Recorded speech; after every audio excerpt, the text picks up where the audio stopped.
Hello everyone, again welcome back to my YouTube channel PSR Tech. In this video lecture, we will discuss about skills. Dear students, आइए सबसे पहले हम जान लेते हैं कि आपका skills क्या है.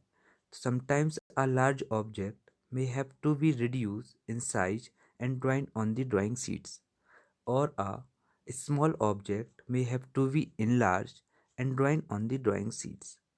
Dear student, जैसा कि आपको मान लो कोई एक लार्ज ऑब्जेक्ट है तो उसको अगर आपको ड्राइंग शीट पे ड्रॉ करना है तो आप क्या करोगे, उसकी साइज को छोटा करके उसको इजीली आप ड्राइंग शीट पे ड्रॉ कर पा रहे हो।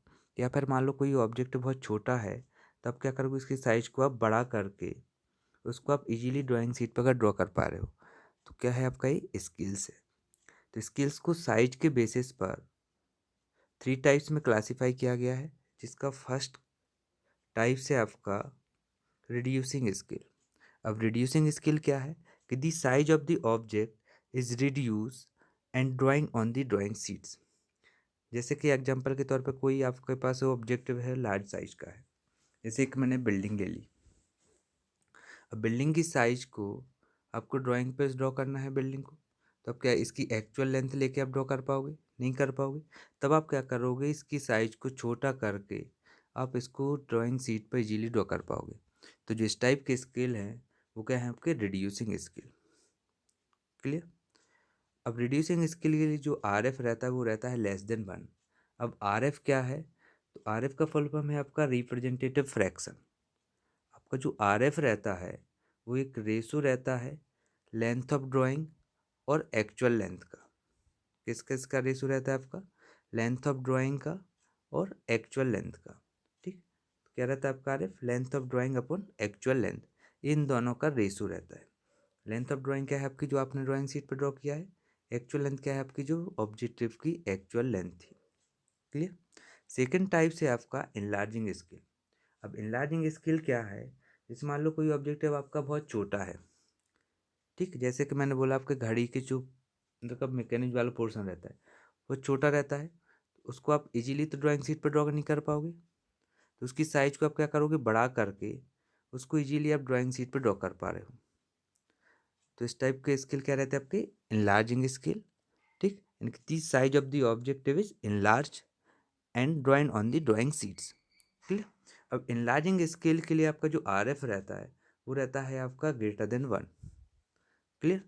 >1 क्यों रहता है? क्योंकि आपकी एक्चुअल लेंथ तो छोटी है किसके कंपेयर में, आपकी ड्राइंग लेंथ की। क्लियर। तो इस रेशो के फॉर्म में आप वैल्यू रखोगे तो आपको मालूम चल जाएगा कि >1 क्यों है। क्लियर। नेक्स्ट स्केल है आपका सेम साइज या फुल साइज। सेम साइज और फुल साइज स्केल में आपको ऑब्जेक्ट को जैसा है उसका वैसे ही का वैसा आप ड्राइंग शीट पर ड्रॉ कर दो। तो जो इस टाइप के जो स्केल रहते हैं वो क्या रहते हैं आपके? सेम साइज या फिर फुल साइज। अब सेम साइज और फुल साइज के लिए जो आर एफ रहेगा आपका वो रहता है आपका <<1। क्या रहता है आपका आर एफ? =1। क्लियर। क्योंकि आपका ना तो एक्चुअल वाली लेंथ की कोई साइज चेंज हो रही है ना आपकी ड्राइंग शीट की, क्योंकि जो जैसा वैसे ही वैसा आप ड्रॉ कर रहे हो। इस कंडीशन में आपका आर एफ क्या रहता है? =1। क्लियर।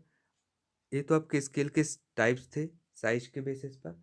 अब आपकी जो स्केल्स की प्रॉब्लम आती है तो उनको कुछ पैरामीटर के बेसिस पर आप उनको आसानी से सॉल्व कर सकते हो। ठीक, तो कौन कौन से वो पैरामीटर हैं जिसको आपको फॉलो करना है? तो फर्स्ट है आपका आर एफ। आपका आर एफ या तो आपकी प्रॉब्लम में गिवन रहेगा, अगर गिवन नहीं रहेगा तो आपको फाइंड करना पड़ेगा आर एफ।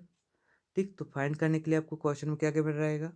या तो लेंथ ऑफ ड्राइंग गिवन रहेगी और एक्चुअल लेंथ, या फिर आपका डायरेक्ट क्वेश्चन में आर एफ दिया रहेगा। क्लियर। सेकेंड पैरामीटर क्या है आपका? Maximum length. ठीक है, measure up to and read up to. Clear. इन तीन में से कोई भी एक वैल्यू आपकी जो प्रॉब्लम रहेगी उसमें गिवन रहेगी।